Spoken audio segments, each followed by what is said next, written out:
What if a billionaire walked into his own company wearing a faded jacket, carrying a second-hand backpack, and asking for the lowest-paying job available?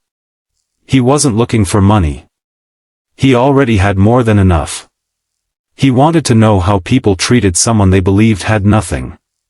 But one act of kindness from his own CEO would teach him a lesson he never expected. Before we begin, subscribe to Kindness Library, like this video, and share your thoughts in the comments. Now, let's begin.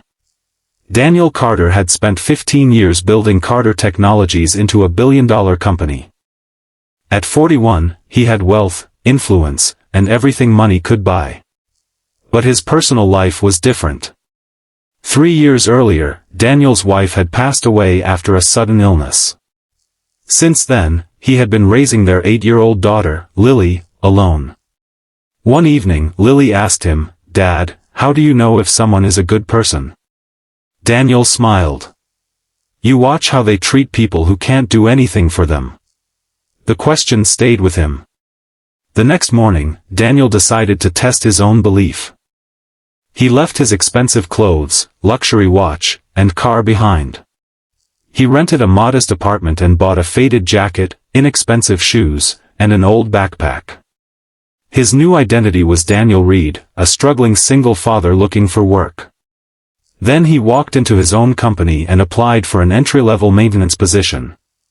A few days later, he met the company's CEO, Rebecca Morgan. She reviewed his application. "You've been out of work for several years," she said. "My wife passed away," Daniel replied. "I stayed home to raise my daughter." Rebecca paused. "I'm sorry." Daniel nodded. "Thank you."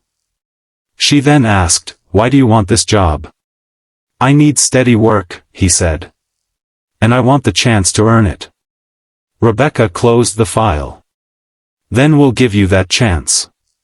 Daniel was hired. For several weeks, he worked quietly. He cleaned offices, repaired equipment, moved supplies, and helped other employees whenever he could.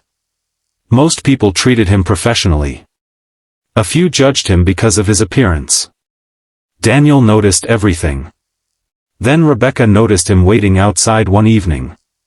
"You're walking home?" "My bus is late," Daniel said. "How far do you live?" "About 4 miles. The next morning, Daniel found a transportation card on his desk.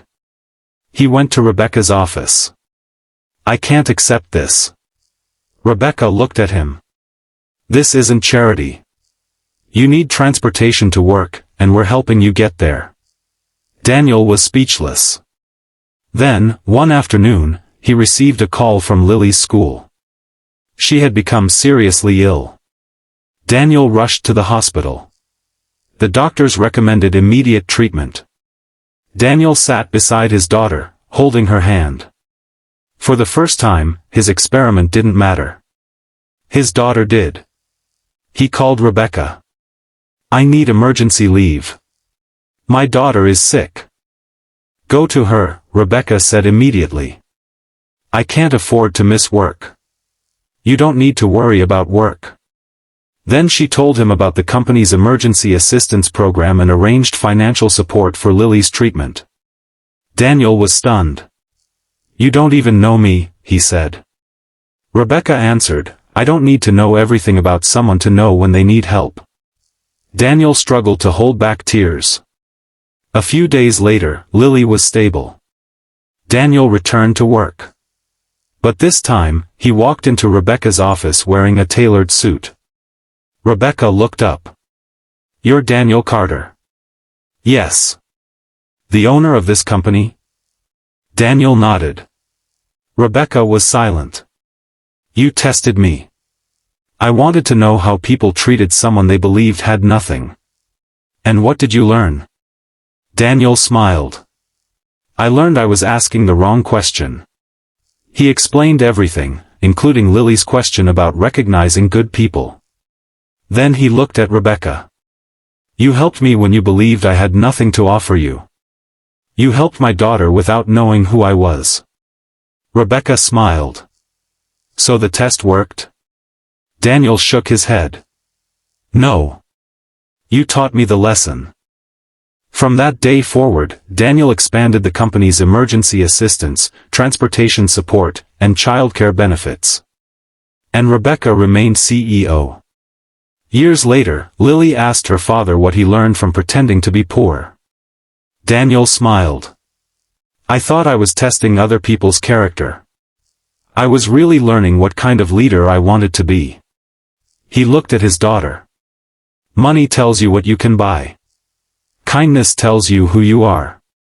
Daniel had built a billion-dollar company, but the most valuable lesson of his career cost him nothing. Kindness. Because you never know what someone is carrying behind a tired face or worn clothes. Treat people with dignity before you know their title, their wealth, or their story. Sometimes, one small act of kindness can change someone's entire life.